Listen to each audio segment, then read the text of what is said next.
Olá, estamos iniciando o Spinecast, o podcast que visa o entrelace entre fisioterapia e medicina, unindo o pensamento científico à rotina do clínico com a interface do paciente, visando descomplicar os mitos da coluna vertebral.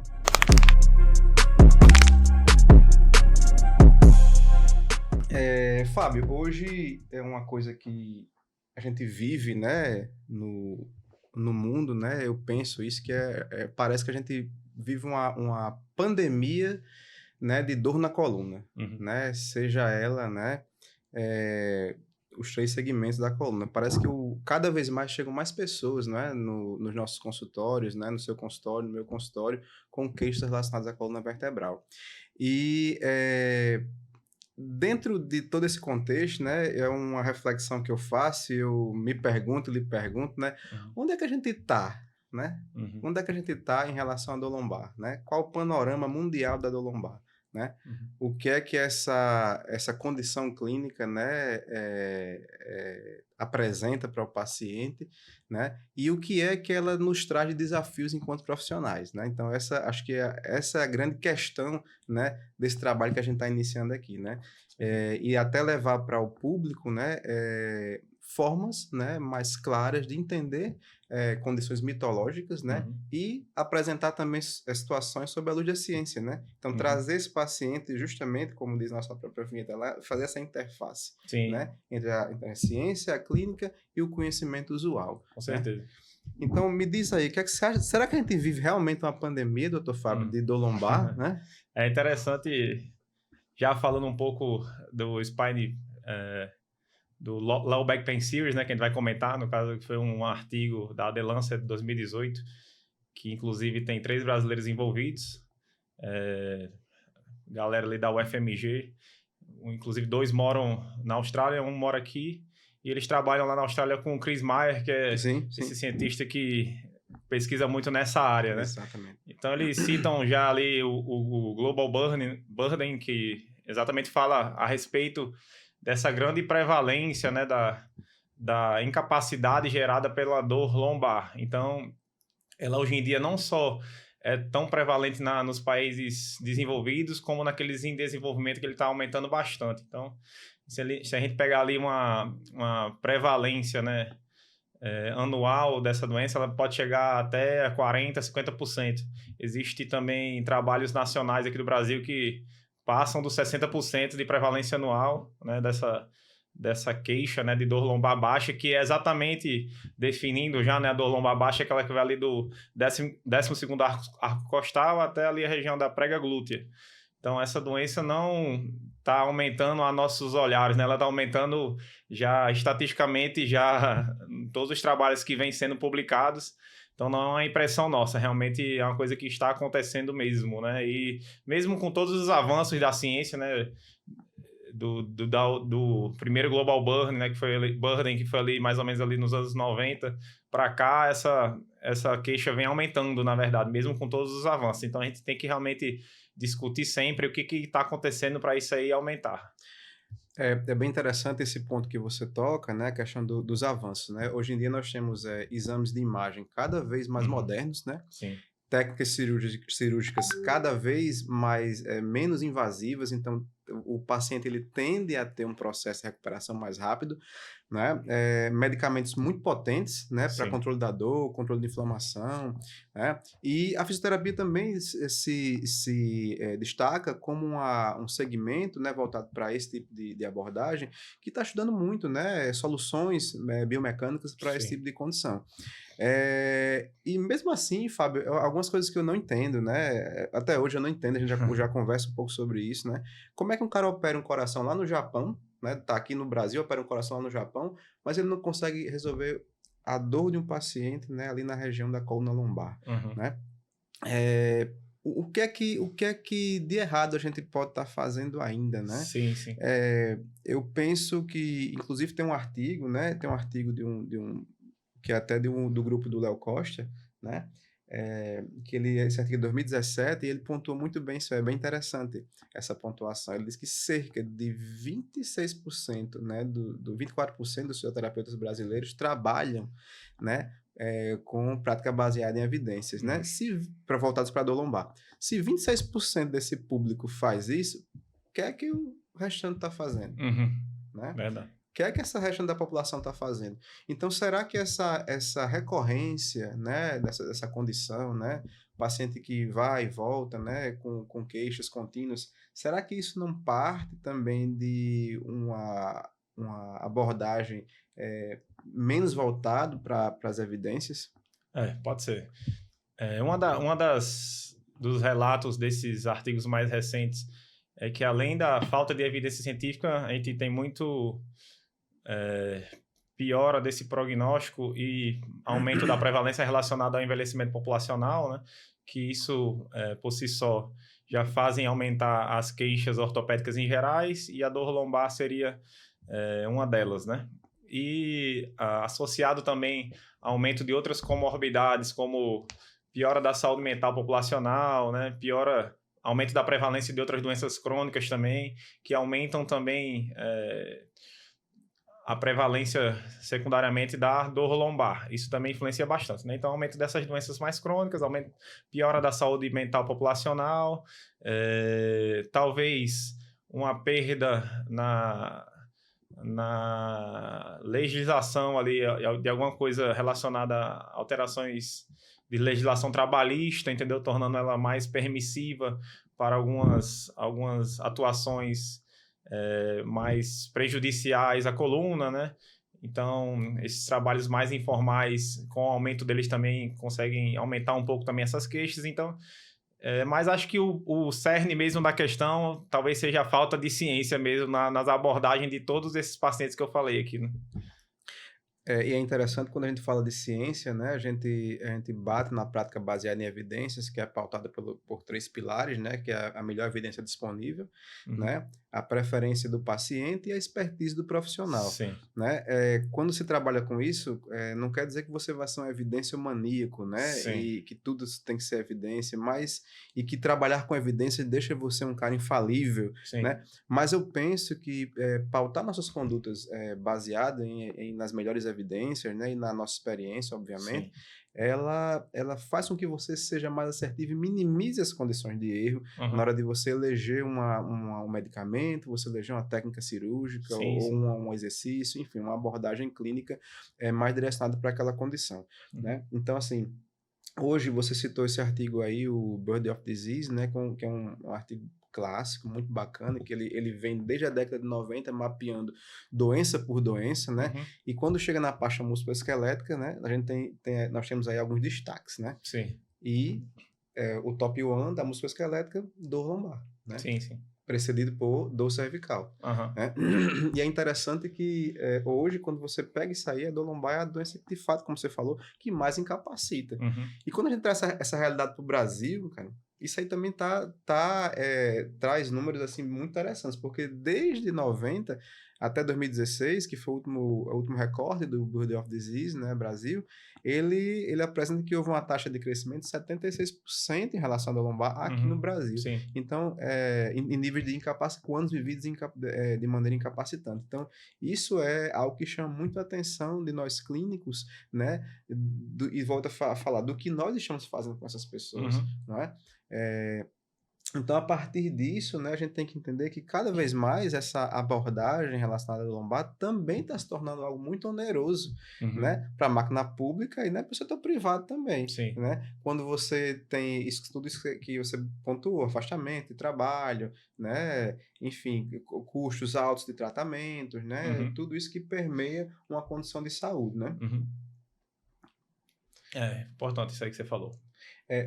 E uma coisa que eu acho interessante é que quando eu vejo assim, alguns ranges profissionais, eu penso, a medicina, existe muito consenso em relação à prática médica com relação ao que tem que ser feito. Sim. Né? Se a gente for questionar aqui qualquer pessoa, né, perguntar, fumar faz mal? Né? Quem está aqui com a gente aqui vai dizer, fumar faz mal, né? Vai ser um consenso, né? Sim. Existem N recursos para se parar de fumar. Mas se eu pensar, por exemplo, com relação à dor lombar, o que é que você, na condição de médico, vai falar? Eu tenho isso para dor lombar. Uhum. Quando eu penso no fisioterapeuta em si, né, e isso aqui vai até como uma reflexão, eu tenho um catatal de coisas, eu tenho aqui o cara diz, eu tenho uma caixa de ferramentas, mas quais dessas ferramentas, de fato, elas são, se apresentam de maneira eficiente para aquela Uhum. condição do meu paciente, Uhum. né? Será que essas ferramentas, né, elas estão de fato adequadas com as evidências, Uhum. né? E pode apresentar um resultado interessante para o meu paciente. Sim, sim. Então, é esse contexto que a gente vive, né? Então, é interessante, de fato, se abordar algo, ter um vocabulário mais comum, né? Uhum. Entre a medicina, Uhum. né? E entre a fisioterapia. Sim, sim. Às vezes, protocolos, de repente, são interessantes, né? Uhum. Para que se conduza algo de maneira que abranja pelo menos a maior parte da população, sabendo que a dor lombar também é uma condição de origem multifatorial e Uhum. envolve todo um contexto biopsicossocial ali, né? Sim, sim. O acesso ao fisioterapeuta ainda é um desafio, né, no nosso país. A gente sabe que, tanto no setor privado quanto no setor público, o paciente demora muito para chegar, para iniciar o tratamento fisioterapêutico, que é, na verdade, primeira linha de tratamento, como a gente vê também no The Lancet e em outros artigos, primeira linha de tratamento para dor lombar, seja ela aguda ou crônica. Então, esse paciente muitas vezes tem dificuldade, falando do setor privado, né, de autorizar uma sessão de fisioterapia.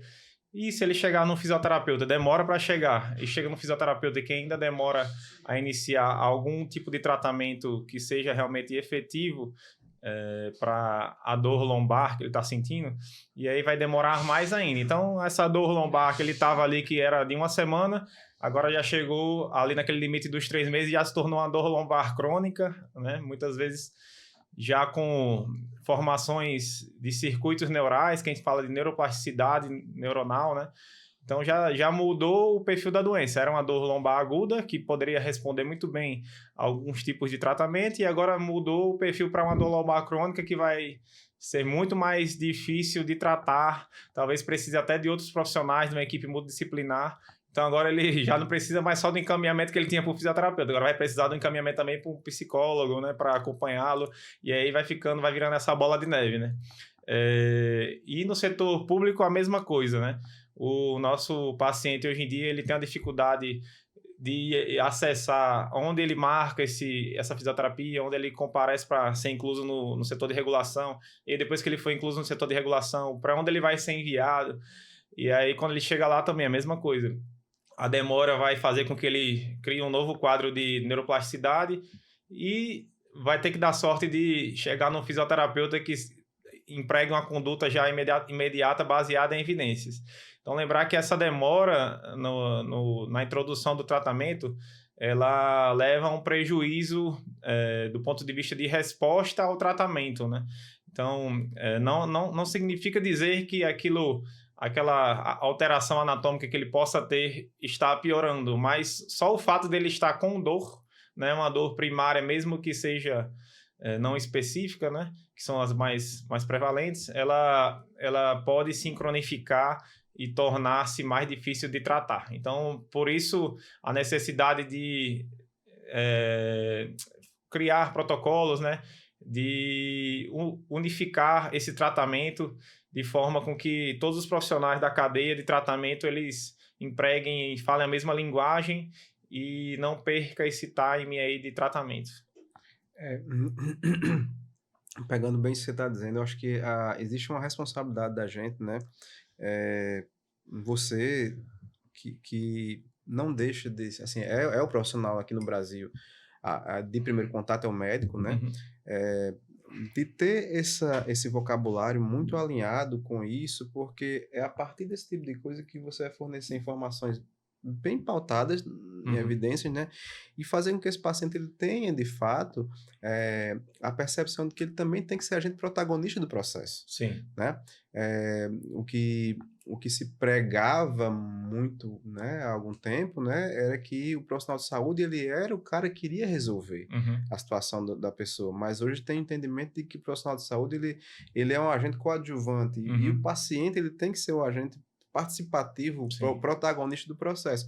Porque se ele não entrar em toda esse ciclo de entender o problema, de educação, de entender o problema, de ressignificar a Aham. condição, né, estando numa condição dessa mais crônica, Uhum. é bem possível que ele seja um paciente recorrente, entre Sim. naquele ciclo de recorrência e não se ajude, não entre naquele processo de autoeficácia, né, Sim. que a gente tanto fala.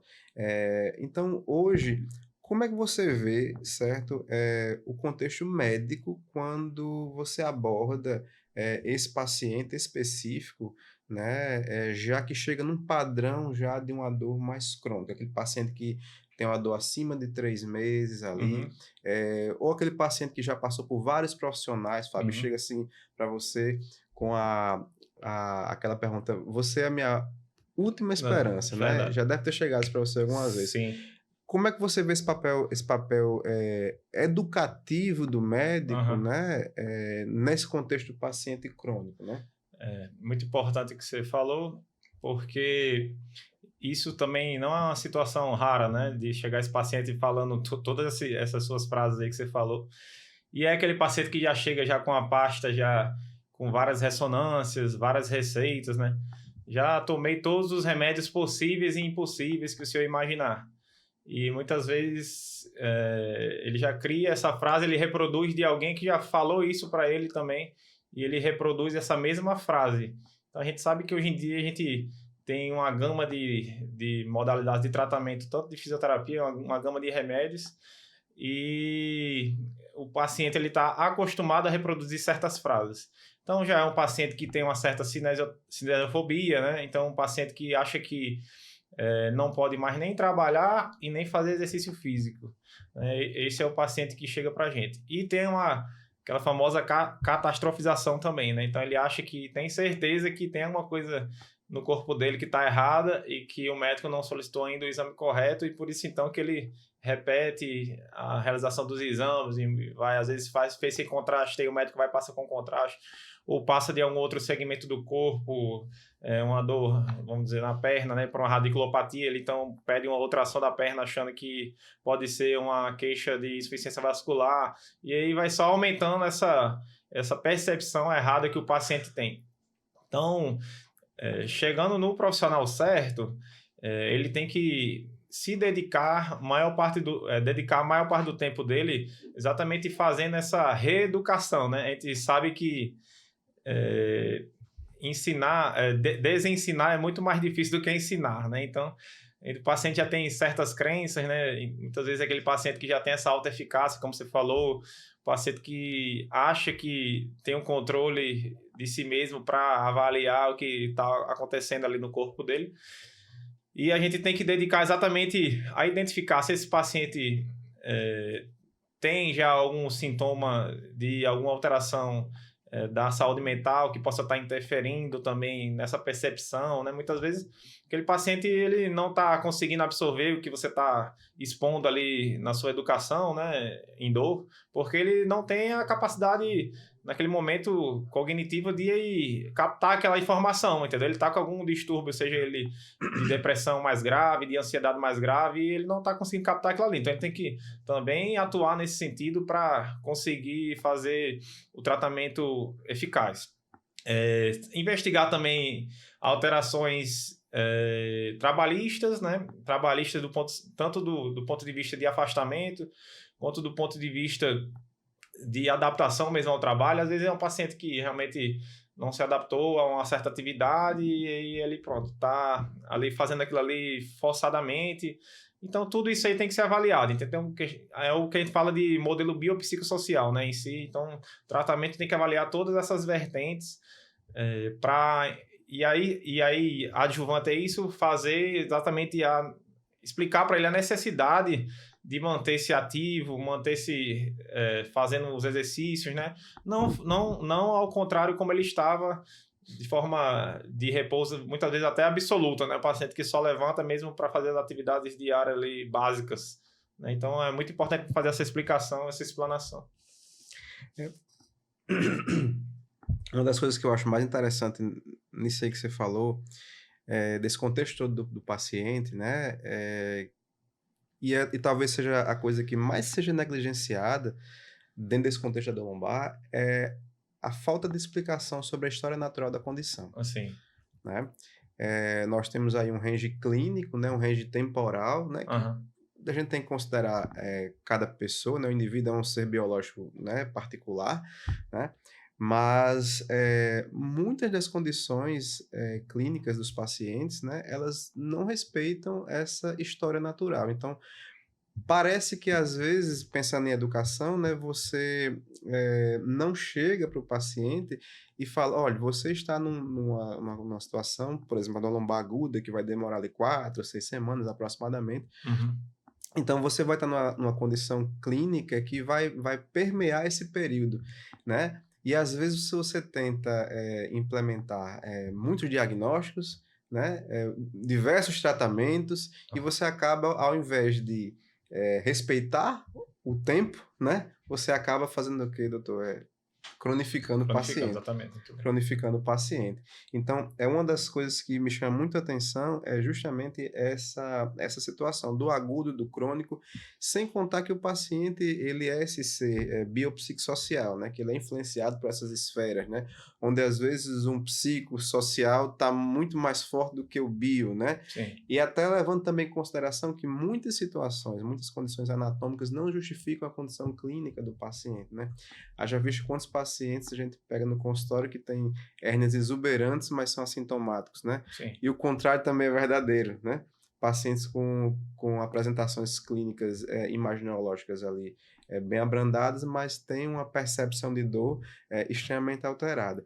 E uma coisa que a gente nunca comenta às vezes com o paciente é que a dor não é um produto da anatomia alterada, né? Uhum. A dor é um produto que ela é 100% central. E esse central, no caso o cérebro, né, ela vai regular de diversas formas a percepção dessa dor, para Uhum. maior, para menor, né? Uhum. Como é que você vê, Fábio, nesse contexto da percepção de dor, né? eh, eh, o exercício, né, como agente modulador dessa Uhum. condição. Certo. Exercícios, quando eu falo exercícios gerais, não necessariamente Sim, sim, falo sim. geral. Aham. A gente sabe que hoje em dia a ciência avançou a certo ponto na compreensão da dor, mostrando que a gente antigamente achava que só existia uma via aferente, né, da dor, que era aquela da nocicepção propriamente dita. Então a gente tem as terminações nervosas livres ali na pele que vão ser estimuladas, enfim, vão desencadear um impulso nervoso que vai chegar lá no corno posterior da medula e vai ascender até o cérebro e a gente vai reconhecer que tem a dor. Mas a gente tem uma via também eferente, né, que é aquela via que desce do cérebro e vai lá na região ali da medula regular a dor. Então a gente fala que são os analgésicos do nosso próprio organismo, né, que a gente produz, e o fato do exercício físico melhorar a dor vai muito em relação a isso, né? Então, a gente sabe que o exercício físico, ele consegue promover uma neuroplasticidade em todo esse sinal nervoso aí, tanto ascendente como descendente, do ponto de vista de diminuir a sensação dolorosa. Então, ele vai aumentar, no caso, o limiar da dor, fazendo, então, esse aumento da modulação central. Então, a gente sabe já também que as pesquisas avançaram a certo ponto de comprovar que várias modalidades têm essa capacidade, né? Isso é importante porque a gente faz uma avaliação do nosso paciente do ponto de vista de permitir com que ele também faça parte dessa escolha, né? Então, a gente não vai restringir só a uma modalidade específica. Então, existem pacientes que realmente não têm condição de fazer certa modalidade, seja por questões financeiras ou seja porque não gosta. Então, a gente vai avaliar do ponto de vista científico se aquela outra modalidade que ele deseja tem aplicabilidade. E na maioria das vezes, sim. Então, a gente sabe que existem revisões da Cochrane que já mostraram isso, que as modalidades elas se equivalem do ponto de vista de combate à dor, né, na modulação.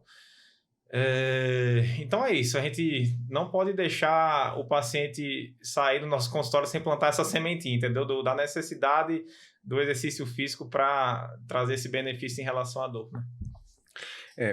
Nós temos essencialmente, de maneira bem básica, né, 3 mecanismos, né, de dor, né, que é o nociceptivo, o neuropático e o nociplástico, né. Uhum. É, cada uma dessas situações, elas respondem de uma maneira, né, a determinados estímulos, né? O paciente nociceptivo é aquele paciente que tem um quadro anatômico bem plausível, né? O Uhum. neuropático também, mas o nociplástico ele foge um pouco Sim. dessa compreensão, né? Sabemos essencialmente que o paciente com um quadro nociceptivo vai ter uma boa resposta a terapias mais passivas, como terapia manual, né? Que envolve técnicas manipulativas, alongamentos, enfim, modalidades mais passivas. O neuropático ele tende a responder parte, né, a essa terapia manual, mas também já exercício. E o nociplástico, ele responde significativamente a exercícios ativos, né? Porém, existe uma leva, né, de tomadas de decisão que continuam, certo? Fazendo com que esse paciente permeie por terapias passivas. E não sei qual a sua percepção, mas essa é o meu grande questionamento. Por que se insistir no passivo, né? Diante de uma condição que precisa de um incremento ativo, Uhum. né? Onde é que está esse medo, né? Uhum. Tanto do fisioterapeuta, né? Uhum.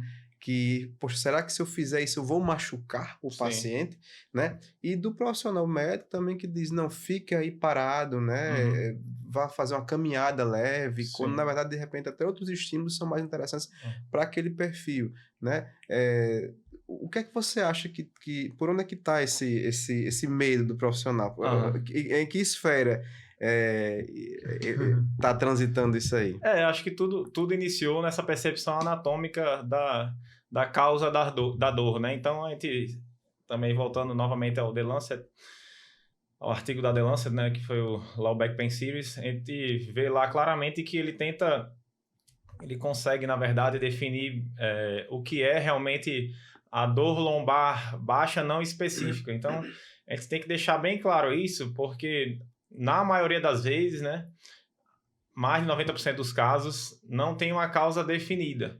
Então, a gente, sabendo disso, sabendo que não tem uma causa definida, a gente não vai gerar essa demanda da nossa consciência de saber o que está acontecendo, tá certo? Que uma vez descobrindo realmente algum achado, tanto de exames de imagem, algum achado do paciente, a gente vai ficar sempre com essa cinesiofobia, que não é só do paciente, né? Que a gente falou da parte do paciente, mas como você falou muito bem agora, essa cinesiofobia muitas vezes também é uma crença que o próprio médico, o fisioterapeuta tem também. Então, a gente sabendo que a dor lombar, ela é não específica na maioria dos casos, né?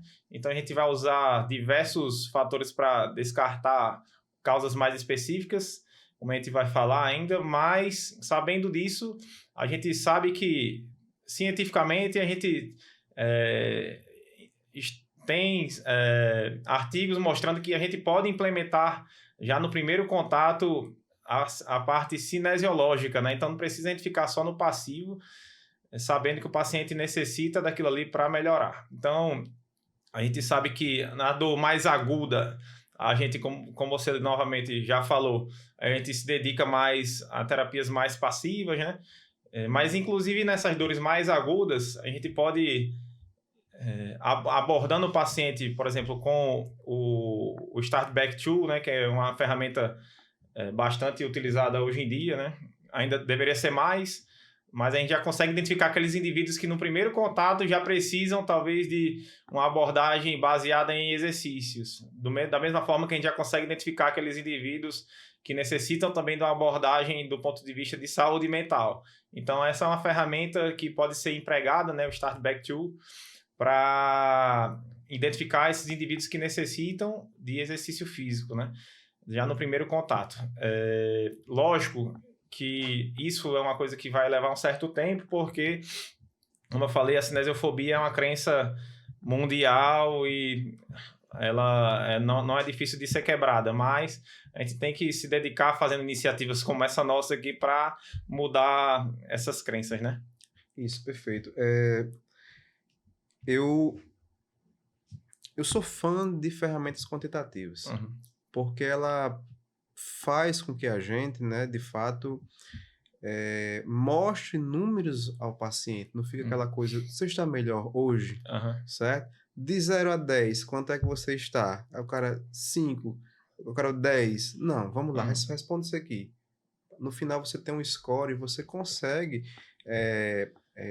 de fato, mostrar para o paciente se ele está melhor ou não. Sim. E essa melhora, né, nessa pontuação, vai fazer com que você, de fato, mude sua conduta. Pelo menos você deveria fazer isso, né? Sim. Então, usar esse tipo de ferramenta, como você colocou, né, como Starkback, por exemplo, Ron Morris, né, Oz Westry, né, são questionários muito interessantes para esse tipo de população.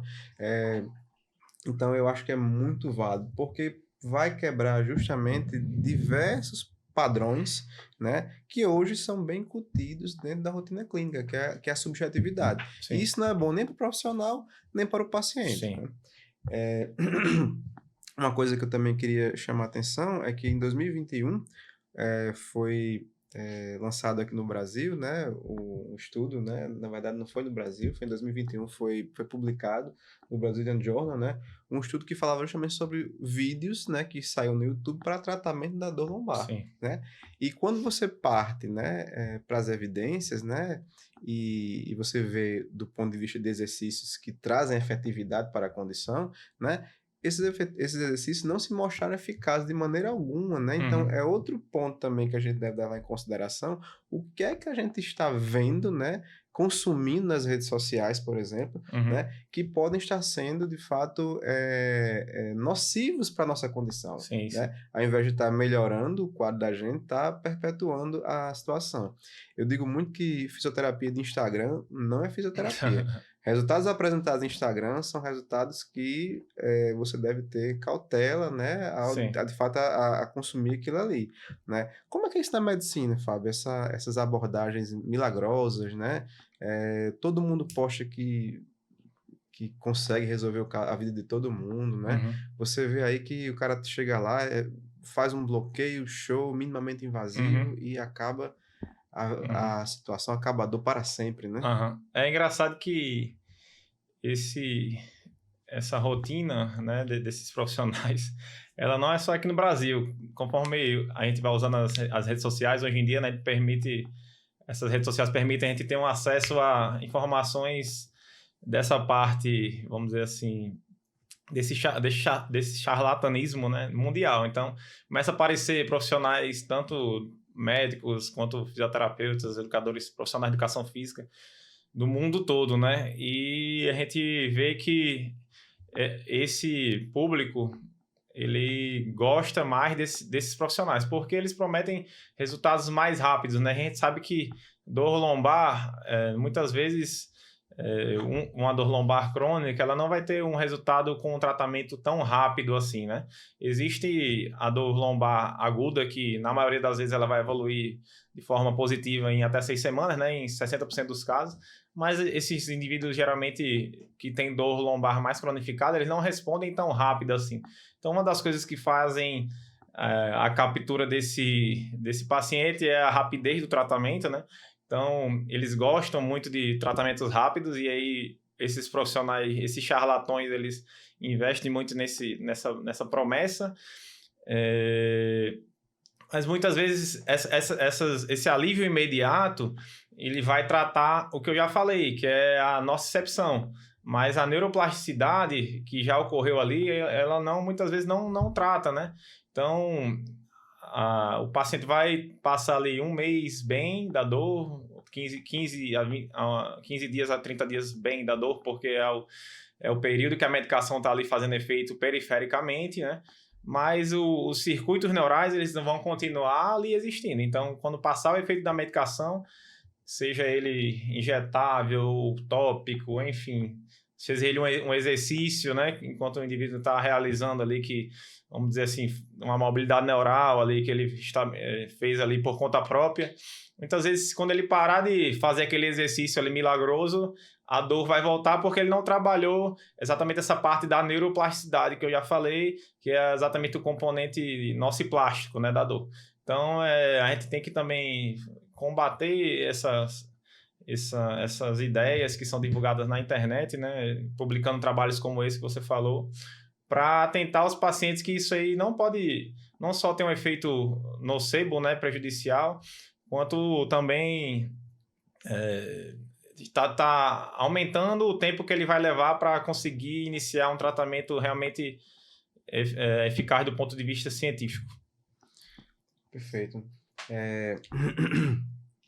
Então, quando a gente pensa nisso tudo, né? O que é que causa dor lombar, cara? O que é que causa, o que é que starta a dor nesse paciente da gente, né? A gente tem uma série de pontuações, né, que as evidências nos trazem, né? Uma série de questionamentos que os pacientes nos trazem, mas também, sendo bem sincero e honesto, uma série de dúvidas, né? Enquanto um profissional que tenta ser resolutivo e tenta não entrar nesse padrão de profissional charlatão, Sim. né? Porque é muito fácil, né, chegar e atribuir, né, uma condição, a sua dor é por causa dessa faceta que está hipertrofiada. E resgatando o começo da nossa conversa, né? A condição anatômica nem sempre é responsável por essa condição, sobretudo se você está com padrões centrais já bem alterados. E você tem essa via de modulação descendente também alterada. Então, você tem sua farmácia interna prejudicada. Então, a percepção da dor do paciente fica totalmente prejudicada, independente do tecido está hipertrofiado, está inflamado, né? Ele vai ter uma situação bem evidenciada ali e perceptiva, quando na verdade nem é aquilo que está sendo representativo para ele. Então, a gente cai de novo, Fábio, na discussão do biopsicossocial, né? Sim. Influenciando nesse paciente. E é algo muito importante para a gente discutir, massificar, e a gente vai entrar em fatores de associação e pensar, por exemplo, alterações discais podem trazer dor na coluna lombar? Podem, né? Alterações de vísceras podem trazer dor na coluna lombar? Pode trazer controle motor, postural, nutricional, né? Fraqueza de glúteo médio, etc. Uma série de coisas podem trazer, mas são fatores de associação. Sim. Nós não podemos chegar e determinar que é um fator causal. Concorda comigo? Sim. Então, dentro desse range hoje todo, né, se percebe que existem fatores genéticos muito fortes, né, que estão ligados ao surgimento da dor lombar. É o que a gente tem hoje de mais palpável, seria isso, né? E episódios prévios, né? Você considera essa condição hoje genética e episódios prévios como um fator de recorrência nos pacientes de você? Você percebe, fulano tal tem a mãe era assim, o pai era assim, ele também tende a ter isso, né? Ele já está no 3º episódio do lombar com 3 anos que teve o primeiro episódio, né? Você consegue ver isso na sua rotina clínica? É uma informação relatada pela ciência, né? Que a hereditariedade talvez estivesse mais ligada a essa parte de dores mais persistentes e episódios mais graves, né? Talvez a parte de ter a dor mesmo em si não tivesse tão relacionada, a parte de ter um familiar, né, vamos dizer assim, de forma mais clara. Um familiar não teria tanta influência, assim, já que a gente vê que a parte genética também ainda é muito pouco elucidada ainda pela ciência, então tem diversos genes tendo sido já investigado, como os genes relacionados à via de recaptação de serotonina, noradrenalina, enfim, diversos genes já tendo sido investigados, então ainda não está muito claro para a ciência do ponto de vista genético o que está causando essa dor, mas falando de uma forma mais geral, a parte familiar, ela talvez influencie mais nessa parte de persistência e gravidade, né? Então, o próprio artigo da The Lancet fala isso, né? Que a parte de hereditariedade está relacionada a essa parte. Sobre a parte a parte causal que você falou, né? A gente não tem, assim, tanta percepção no dia a dia que a própria doença degenerativa discal, né? Que seria, assim, a causa específica, né? Vamos dizer assim, mais prevalente, né? Falando mais das causas específicas, não tem tanta tanta relação direta, assim, também, como eu disse, como é uma doença multifatorial, de cunho genético e ambiental, a gente não consegue perceber essa relação também familiar de, não, teve um pai que teve uma doença degenerativa discal, teve uma mãe e o paciente agora está realmente com a coluna toda degenerada. Isso também não tem muito essa relação. Então, é uma doença realmente, do ponto de vista causal, difícil de a gente caracterizar, mas como a gente disse também, reiterando, né? Talvez a gente tivesse quebrando muita cabeça em tentando identificar a causa, não sendo necessário identificar a causa, né? Dedicar mais a nossa cabeça para cientificamente identificar qual o melhor tratamento para isso, né? Que é o que vai trazer o benefício para os nossos pacientes, né? Eu penso, é justamente isso. Ter consciência da individualidade biológica de cada um, Aham. né? E a partir disso aí lançar, personalizar aquela conduta mais interessante, mais assertiva para o paciente, Sim. né? Então aí nós temos também nesse contexto tudo se pode ter uma causa, né? A gente também pode ter fatores que podem permear, né, recuperação dessa condição, né? Então, hoje, o que é que você vê de fatores assim que são preditores favoráveis para uma boa recuperação de um Sim. paciente nessa condição? A parte de fatores que falam a favor do paciente reagir bem, falam a respeito, no caso, dos fatores preditivos de uma cronicidade, na verdade, que ele não tem, né? Então, paciente que não tem doenças crônicas associadas, né? Seja ela uma diabetes, né? Uma hipertensão, pacientes que não têm alguma doença psiquiátrica associada, vamos dizer, depressão, ansiedade, pacientes que têm uma vida mais ativa do ponto de vista de prática de atividade física, aqueles pacientes sedentários têm mais dificuldade de se recuperar desses episódios de dores. Pacientes do ponto de vista trabalhista que não tem nenhuma alteração nesse sentido, né? Então, pacientes que estejam bem resolvidos no trabalho têm tendência a reagir melhor a esse primeiro episódio de dor lombar. Então, são praticamente esses fatores. Do ponto de vista de trabalho em si, aqueles pacientes que não trabalham com atividades mais braçais, né, tendem a responder melhor, né? Então, a gente sabe que, inclusive, é um dos fatores que eles falam que na África existe uma inversão, né? No mundo todo, a mulher, o sexo feminino é mais prevalente do ponto de vista de dor lombar, e na África a gente tem uma prevalência maior do sexo masculino. Então ele fala que um dos fatores associados pode ser isso, né? Que lá o homem tem mais essa tradição de realizar mais atividades braçais, né? Uma hipótese que ele relata que pode estar relacionada a isso nos artigos da The Lancet. Quando a gente fala em educação, em dor, né, e sobretudo nos pacientes que chegam com episódios agudos, é complicado a gente pedir para o paciente, né, seja mais ativo. Ele está com a dor alta lá, né? Uhum. Torne-se mais ativo, né? Tente não ficar tanto tempo parado, né? Parece que é confortável falar para o paciente ficar o oposto, fique quietinho, né? Fique parado. Mas a gente entende que fazer esse tipo de educação, né, faz com que esse paciente ele tenha melhores níveis de enfrentamento da condição. E aquele episódio que poderia durar, né, 6 semanas ou até cronificar, vai fazer com que ele seja abreviado, Sim. né? Então, estimular essa independência do paciente, né? Você está com dor, mas você consegue fazer uma caminhada leve, mesmo que seja na sua casa, é Sim. importante você dar esses comandos e pedir que ele tenha essa responsividade dentro da condição a hora apresentada por ele, sobretudo se for um estágio agudo daquela dor ali, né? A gente está falando de pacientes agudos, né? Não pacientes extremamente agudos, né? Aqueles pacientes que, de fato, eles são refratários ao toque, né? Ao movimento, que isso acontece. Aí, realmente, a gente pensa num repouso relativo, mas jamais absoluto.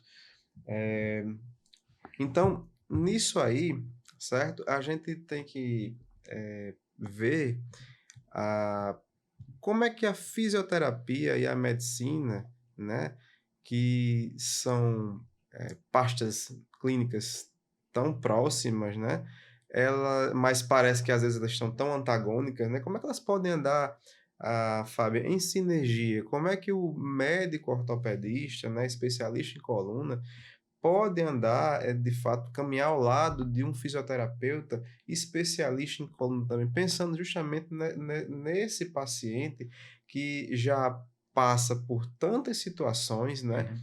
Já passa por tantos profissionais e chega mais uma vez a um consultório, né? Buscando ajuda, né? Sem, fugindo daquele contexto de tratamentos longos, cirurgias milagrosas, Uhum. certo? Procedimentos que vão ali ser, de fato, resolutivos demais. Uhum. Como é que a fisioterapia e a medicina podem andar juntas nesse contexto aí da coluna lombar? É interessante que a gente está discutindo uma coisa que já era para ocorrer, né? Mas a gente tem que, então, entrar nesse sentido, esclarecendo alguns pontos para fazer com que isso aconteça, então, de forma rotineira. Mas já era para ser rotina isso, né? A gente tem que reconhecer, exatamente baseado nos nossos protocolos, qual o paciente que realmente necessita de um tratamento mais conservador e reconhecer qual é aquele paciente que começou a necessitar de uma avaliação mais profunda do ponto de vista tanto de investigação diagnóstica quanto do ponto de vista, às vezes, até de uma abordagem cirúrgica. Então, reconhecendo nesse sentido, através de protocolos cientificamente comprovados, né, qual o paciente que eu tenho a capacidade de manter esse paciente só na fisioterapia, manter esse paciente só no exercício físico com um profissional de educação física e manter esse paciente sendo acompanhado por um médico, né? A gente consegue quebrar essas barreiras. Então a gente volta novamente ao cerne inicial, que é esses profissionais, na maioria das vezes, eles não atuam baseado em evidências. Nem o fisioterapeuta, nem o profissional de educação física e nem o médico. Então, iniciar um trabalho de educação nesse sentido, talvez seja a forma de iniciar essa conversa, entendeu? Porque se não tiver nenhuma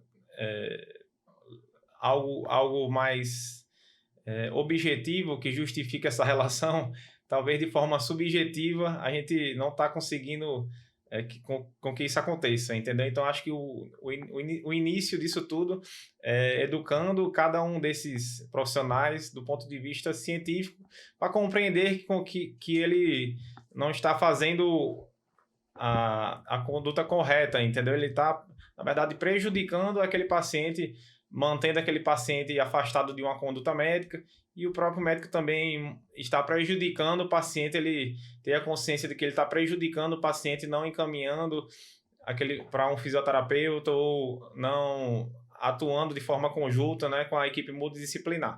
Então a gente sabe cientificamente comprovado que esses pacientes necessitam de uma conduta unânime entre os profissionais, tanto psicólogo, fisioterapeuta e médico. Então, se isso não acontecer, a chance desse paciente se recuperar é pequena, entendeu? Então, parte desse início aí, desse start.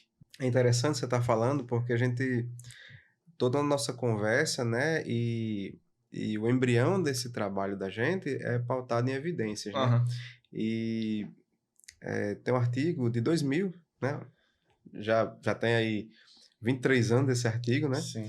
Que ele mostra que demora cerca de 17 a 24 anos para toda a evidência implantada, né, ela de fato ser conduzida. Uhum. Então, o que foi conversado lá em 2000 vai ser implantado só no próximo ano. Uhum. Quer dizer, educar parece que é difícil, Uhum. né? Transformar por meio da educação parece que é difícil. Mas eu vejo que é uma coisa que ela é necessária para que, de fato, o produto final, que é o bem-estar do paciente, seja, de fato, conquistado, Uhum. né? Então, assim, vale muito a pena investir, informar, né? Fazer isso aqui que a gente está fazendo, que é plantar sementes, né? para que daqui a mais alguns anos, outras gerações de outros profissionais e de outros Sim. pacientes, né, tenham benefício, né, com esse tipo Uhum. de iniciativa que a gente está fazendo aqui. Pessoal, estamos chegando ao final da nossa transmissão aqui e nós temos algumas perguntas que queríamos expor para vocês aqui. E a primeira pergunta que saiu foi de Francisco Júnior, ponto físio. Ele perguntou quando e qual a cirurgia na coluna... quando a cirurgia na coluna passa a ser a única solução, né? Essa pergunta é para você, doutor. A gente sabe que as terapias, sejam elas de qualquer modalidade, elas respondem muito bem ali até 6 meses, né? A gente começa a desconfiar que algo não está dando certo. Então, pela ciência ali de 4 a 6 meses de terapia, lógico, baseado em ciência, né? Não adianta estar fazendo 6 meses de famoso choquinho, né? Que é o TENS, e dizer que não está melhorando. Então, uma vez o paciente estando fazendo o tratamento adequadamente, com fisioterapia bem feita, com medicações bem empregadas, em acompanhamento conjunto médico e fisioterapeuta, já vendo, analisando se ele tem uma necessidade de um acompanhamento com psicólogo, já estando acompanhando com psicólogo, né? Então, passando ali dos 4 a 6 meses de tratamento efetivo, né, baseado em evidência, a gente já começa a avaliar uma necessidade de abordagem cirúrgica.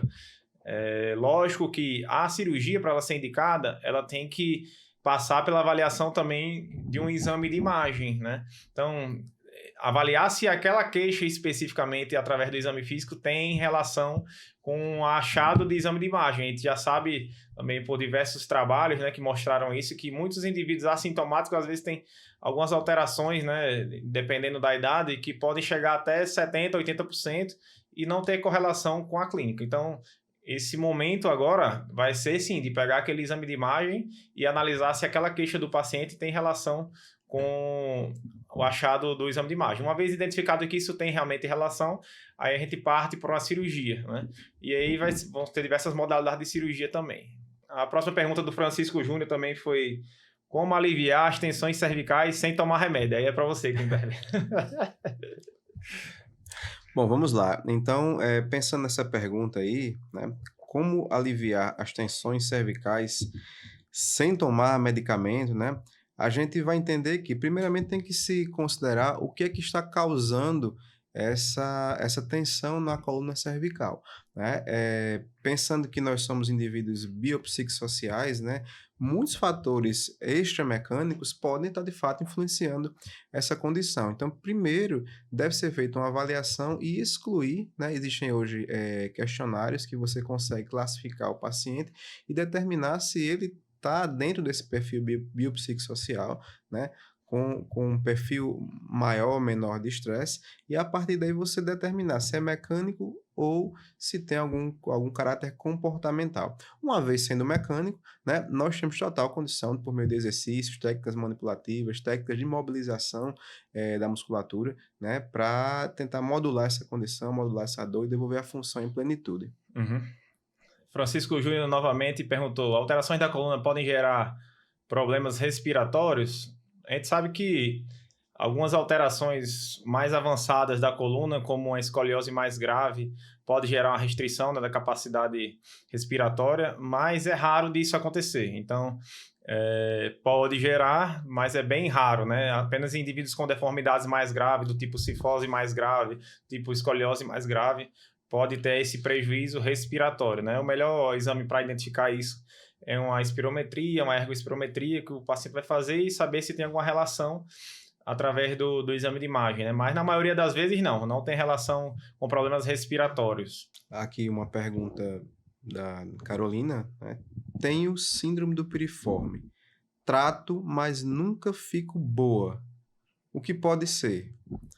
É bem interessante essa pergunta, porque a síndrome do piriforme, o músculo piriforme ele é muito demonizado, né? Uhum. Toda dor glútea, né, é piriforme, né? E a gente sabe que a literatura traz para a gente esses dados que quase nunca é piriforme, Sim. né? Então, hoje, nós temos uma capacidade de diagnosticar e fazer um diagnóstico diferencial relacionado a essa condição glútea, né, que é o cluster de Mitchell, né? O cluster, para quem não sabe, é um conjunto de testes, né, que vai permitir que a gente exclua algumas condições. Então, existe uma série de manobras que nós realizamos e ao final dessas manobras nós conseguimos determinar se existe uma maior tendência a ser piriforme ou outra estrutura glútea, né? A maior parte dessas condições relacionadas a síndromes glúteas, né, elas vêm da coluna lombar, Sim, né? verdade. Por incrível que pareça, né? Então, quase nunca vai ser piriforme. Uhum. Então, procure um clínico, né, que ele de fato ele tem expertise para fazer essa avaliação, né, fazer esse diagnóstico diferencial, porque de repente você pode estar sendo tratado de maneira equivocada. Por isso que a sua síndrome do piriforme, com aspas aí, pode estar sendo persistente. Uhum, é verdade. É uma coisa interessante que eu já fiz um curso com um radiologista, né, apesar de ser ortopedista, a parte de exames de imagem, e ele mesmo falou, e ele é o cara que vê exame todo dia, ele disse, rapaz, eu já tenho 30 anos de experiência já e acho que síndrome do piriforme eu vi no máximo umas 20, entendeu? Então, é uma coisa rara de acontecer. Do mesmo jeito, tendinite da pata anserina, né? E a gente vê nos exames radiológicos bastante descrito e muitas vezes não é um diagnóstico que está correspondendo ao que o paciente realmente tem, né? Não tem essa correlação. Anderson Contador perguntou o que uma cifose de Bison pode acarretar no futuro.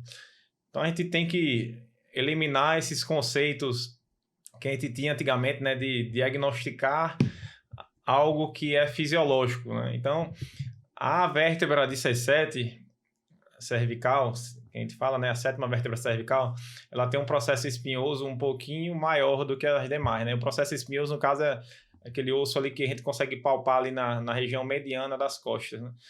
Então, se você palpar em todas as pessoas, você vai conseguir palpar essa vértebra de C7, porque ela é mais proeminente. A segunda, que é muito proeminente também, é de C2. Se você colocar a mão mais na transição ali do crânio para o pescoço, né, você vai conseguir palpar também. Mas de C7 é bem evidente. Então, o que chamam de cifose de Bison é exatamente essa corcunda, né? Então, isso não é um diagnóstico patológico. Na verdade, a maioria das pessoas vão conseguir palpar essa vértebra ali de C7. Então, caso esteja associado a dor persistente, de forte intensidade, né, perda de peso, aí a gente vai começar a ligar o alerta, né? Mas isso é muito raro de acontecer. Então, você que tem a sua vértebra C7 proeminente ali, um pouquinho mais do que os seus amigos, né? Fica tranquilo que não vai trazer problema nenhum no futuro. E o que eu percebo, Fábio, com relação a essa pergunta específica aí do Anderson, é que muitas pessoas que chegam no consultório, elas chegam preocupadas porque está com aquela corcunda e é associado a uma coxinha de pouso. Também, Né? adiposo também, E a pergunta que fazem, você consegue corrigir? Né? Aí já é mais complicado. Mais complicado.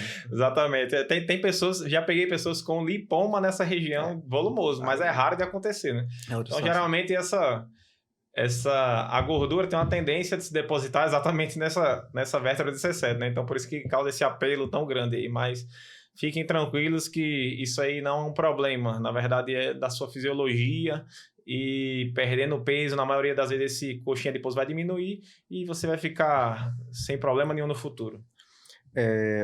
Pergunta aqui da Letícia. É verdade que o uso do celular causa dor no pescoço? Né? Isso é um tema bem polêmico, né, Verdade. Fábio? A gente escuta muito isso aí no dia a dia, né? Em conversas extra consultório, né? Que eu fico muito tempo com o telefone, né? Segurando o telefone e acabo tendo dor cervical. A gente parte também para uma discussão sobre questões relacionadas à postura, né? Quando a gente fala aqui. E esses trabalhos que se remetem à postura, né? Esses conceitos, são conceitos muito antigos, né? De trabalhos com a metodologia científica pobre, né?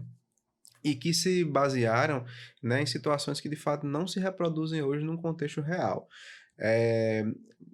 Quando eu penso hoje, né, em trabalhos mais recentes, tem trabalhos que mostram que o pescoço, né, isso foi trabalho que foi realizado em cadáveres, né, suporta cerca de 244 quilos, né? Um telefone pesa pouco mais de 200 gramas, eu acho, pegando um telefone mais robusto, né? Sim. Então, não vai ser esse peso do telefone, essa dinâmica, né, de fletir a cabeça, né, e segurar e apoiar aqui, que vai determinar isso. Até porque quem está segurando o telefone é uma pessoa que tem humores, né, mecânicos ali, né, Sim, sim. em pleno funcionamento. Aham. Então, tem essa capacidade de retorno, de viscosidade, né? Tudo que um músculo permite e um ligamento permite é uma estrutura anatômica normal.